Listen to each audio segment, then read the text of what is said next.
ধর্ম সংস্কার আন্দোলনে মার্টিন লুথারের অবদান আলোচনা করো। জার্মানি তথা ইউরোপের ধর্ম সংস্কার আন্দোলনের প্রাণপুরুষ ছিলেন মার্টিন লুথার। 1483 থেকে 1546 খ্রিস্টাব্দ। তিনি প্রথম খ্রিস্টান চার্চ ও পোপ তন্ত্রের বিরুদ্ধে এক আন্দোলনের সূচনা ঘটান।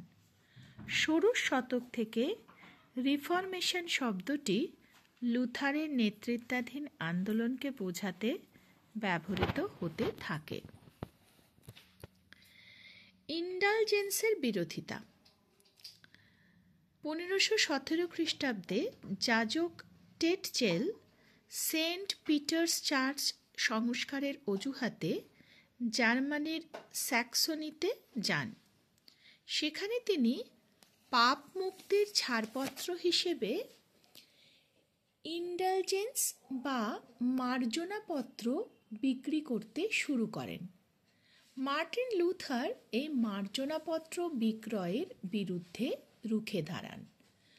অর্থাৎ আমাদের দেশে যেরকম ব্রাহ্মণরা তথাকথিত নিচু শ্রেণীর মানুষকে বোঝাতেন যে তারাই হলেন ঈশ্বরের প্রতিনিধি, সেরকম এই চার্চগুলোর যাজকরাও করতেন। এবং ইন্ডালজেন্স হচ্ছে মার্জনাপত্র, অর্থাৎ আমরা জীবনে চলার পথে অনেক ভুলভ্রান্তি করি, তো সাধারণ মানুষকে বোঝানো হতো যে এটা তারা কিনলে তারা ঈশ্বরের কাছে ক্ষমা পাবেন, এই বলে তাদের থেকে টাকা তোলা হতো। লুথার এর তীব্র প্রতিবাদ করলেন।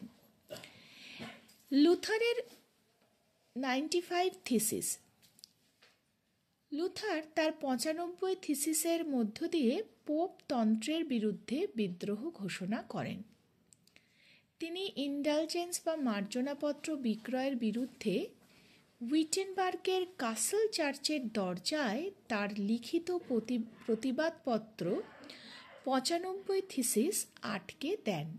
অর্থাৎ তার যে প্রতিবাদ, তার যে গবেষণা, সেটা তিনি ওই চার্চের দরজায় আটকে দেন যাতে লোকের চোখে পড়ে এবং যাজকদের চোখে পড়ে।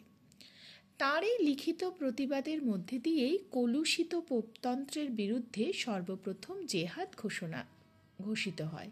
অর্থাৎ পোপতন্ত্র এইভাবে সাধারণ মানুষকে যে শোষণ করছে সেটার বিরুদ্ধে তিনি রুখে দাঁড়ালেন। যেরকম আমাদের দেশে আমরা রাজা রামমোহন রায়, ঈশ্বরচন্দ্র বিদ্যাসাগর, স্বামী বিবেকানন্দ এদেরকে দেখেছি যে তথাকথিত হিন্দুত্ববাদ বা ব্রাহ্মণ ধর্ম, যেটা নাকি বেদ উপনিষদের ভুল ব্যাখ্যার মধ্যে দিয়ে কিছু স্বার্থান্বেষী ব্যক্তি নিজেদের স্বার্থসিদ্ধির জন্য সাধারণ মানুষকে অত্যাচার করতেন, ধর্মীয় ভেদাভেদ, জাত পাতের ভিত্তিতে সমাজে ভেদাভেদ করতেন, তাদের বিরুদ্ধে এরা যেমন রুখে দাঁড়িয়েছিলেন, সেরকমই মার্টিন লুথারের কথা আমরা পড়ছি।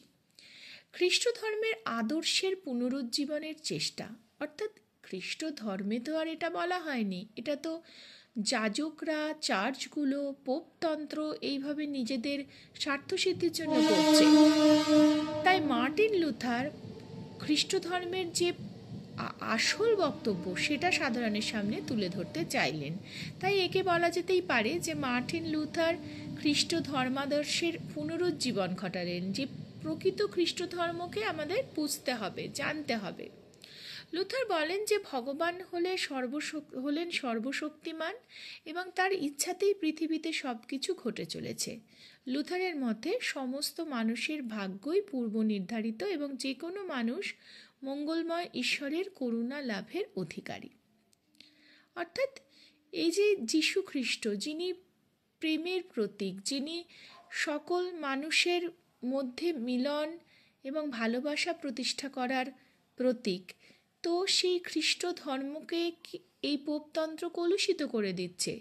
সেটার হাত থেকে তিনি খ্রিস্ট ধর্মকে বাঁচানোর জন্য খ্রিস্ট ধর্মের যে মূল আদর্শ সেটা সাধারণ মানুষের মধ্যে তুলে ধরার চেষ্টা করলেন।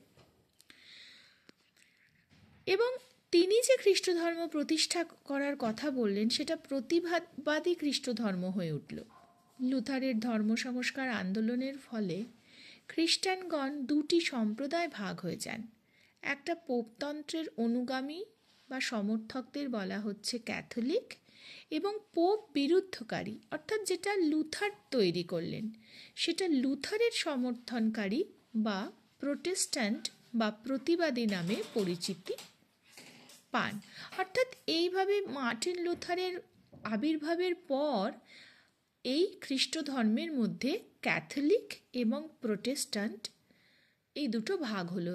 আমরা কিন্তু ক্যাথলিক প্রোটেস্ট্যান্ট এটা জানি অনেকে, কিন্তু এই যে মার্টিন লুথারের মধ্যে দিয়ে, তার প্রতিবাদের মধ্যে দিয়ে এই প্রতিবাদী খ্রিস্ট ধর্ম সম্প্রদায় বা প্রোটেস্ট্যান্টদের উদ্ভব হলো, এটা কিন্তু অনেকেরই জানা নেই। সেই ইতিহাসটা আমরা জানলাম।